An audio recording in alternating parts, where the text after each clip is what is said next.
Dans l'émission en allemand du 15 août 2015, l'afflux de réfugiés dans l'UE est une stratégie des USA. Nous avons expliqué la stratégie de globalisation de ce qu'on appelle les 4 courants ininterrompus. Cette stratégie provient du géostratège militaire américain Thomas P.M. Barnett. Je cite Barnett. Comme condition préalable pour le fonctionnement sans heurts de la globalisation, nous devons permettre 4 courants durables et sans entrave. Les afflux actuels, presque surdimensionnés de réfugiés vers l'Europe, font partie de la stratégie du flux sans entrave d'immigrants qui, en l'occurrence, vise l'Europe et n'a le droit d'être empêché par aucun gouvernement ou institution, selon Barnett.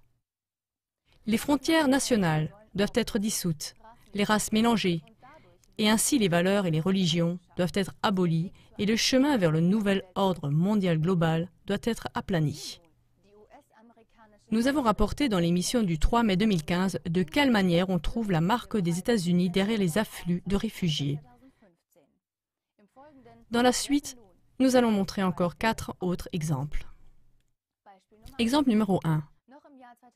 En 2010, l'ex-commissaire européen Antonio Vitorino a annoncé un projet pilote pour 5 pays d'Afrique du Nord. Je cite Vitorino.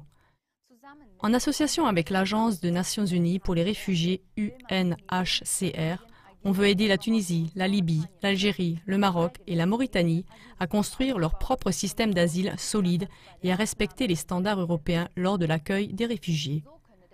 De cette façon, les flux vers l'Europe pourraient être réduits. Les chefs d'État libyens, tunisiens et égyptiens étaient aussi inclus dans ce projet et ont participé au contrôle des flux de réfugiés. Le but était de créer des conditions tellement bonnes que les réfugiés voudraient rester sur leur continent. Avec le début du printemps arabe, qui, c'est maintenant prouvé, était orchestré par les États-Unis, le projet pilote a été interrompu et n'a plus été réalisé. Les pays ont été déstabilisés et la Libye a été bombardée sous la direction des USA. Il ne reste plus qu'un énorme chaos et des afflux de réfugiés qui n'en finissent plus. Exemple numéro 2.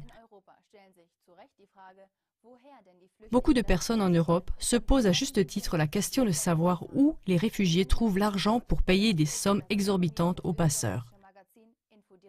Le célèbre magazine autrichien InfoDirect a publié une réponse possible le 5 août 2015.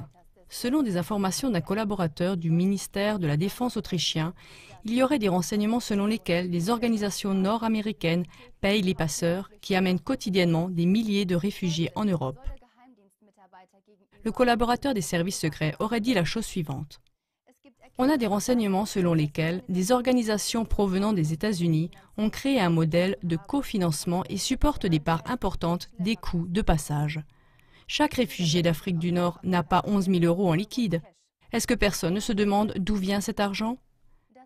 InfoDirect résume cela de la manière suivante. Les coûts de passage et les circonstances sont connus des cercles policiers qui ont affaire quotidiennement avec les demandeurs d'asile. Le soupçon selon lequel les États-Unis sont impliqués dans cette affaire, dans le sens d'un plan géostratégique, est aussi souvent mentionné. Fin de citation. Exemple numéro 3. De manière récurrente, des campagnes apparaissent dans l'espace germanophone qui appellent au trafic de réfugiés vers l'Allemagne ou l'Autriche. Ainsi, par exemple, le site www.fluchthelfer.in, qui a ouvert sur Internet il y a peu, appelle par exemple à passer clandestinement des réfugiés avec la voiture vers l'Autriche ou l'Allemagne sur le retour des vacances en Italie. Une recherche sur le propriétaire de la page web montre que le site appartient à l'organisation The Ayn Rand Institute, siégeant aux États-Unis. L'Ayn Rand Institute est un think tank, un groupe de réflexion américain. Yaron Brook, né en Israël, en est le directeur.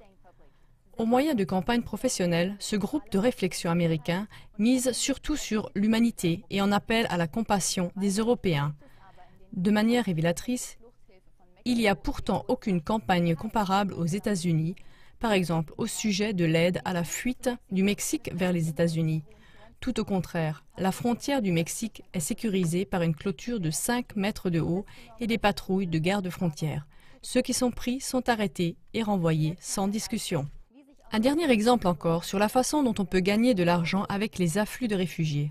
Un exemple qui montre qui pourrait bien se trouver derrière cela. Le 12 août dernier, le quotidien Heute en Autriche titrait, je cite, « La firme d'asile encaisse presque 21 millions d'euros, car l'accompagnement, la surveillance et l'approvisionnement ne sont pas assurés par l'État lui-même, mais par une société privée, plus précisément par la société ORS Service AG, qui est active en Suisse, en Autriche et en Allemagne et qui, en 2014, a reçu environ 21 millions d'euros des contribuables via le ministère de l'Intérieur autrichien. Selon les recherches du journal autrichien Der Standard, c'est Equistone Partners Europe qui se trouverait derrière la société par action ORS.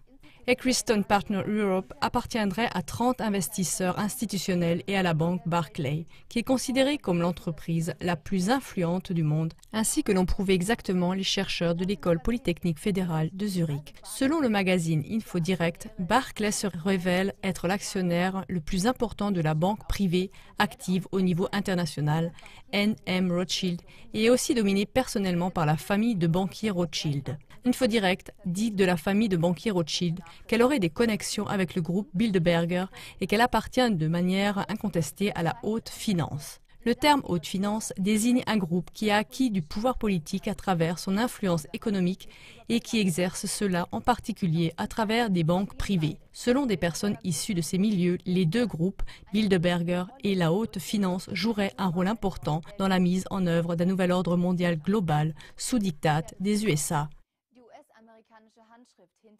Chers téléspectateurs, on peut à peine nier la signature des USA derrière les afflux de réfugiés.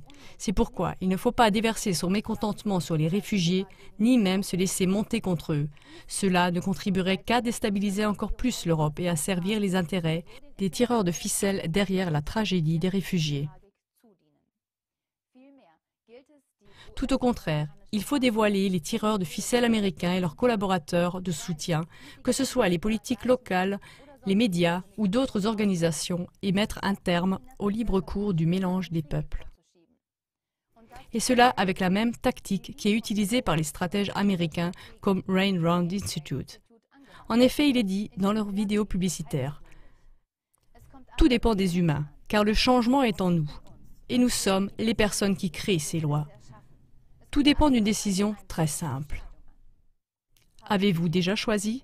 Voulez-vous une Europe dans laquelle toutes les identités, cultures et valeurs sont dissoutes ? Ou une Europe avec des identités et des cultures propres, dans laquelle la paix pour tous est garantie ? Avec cette pensée, je vous souhaite une bonne soirée.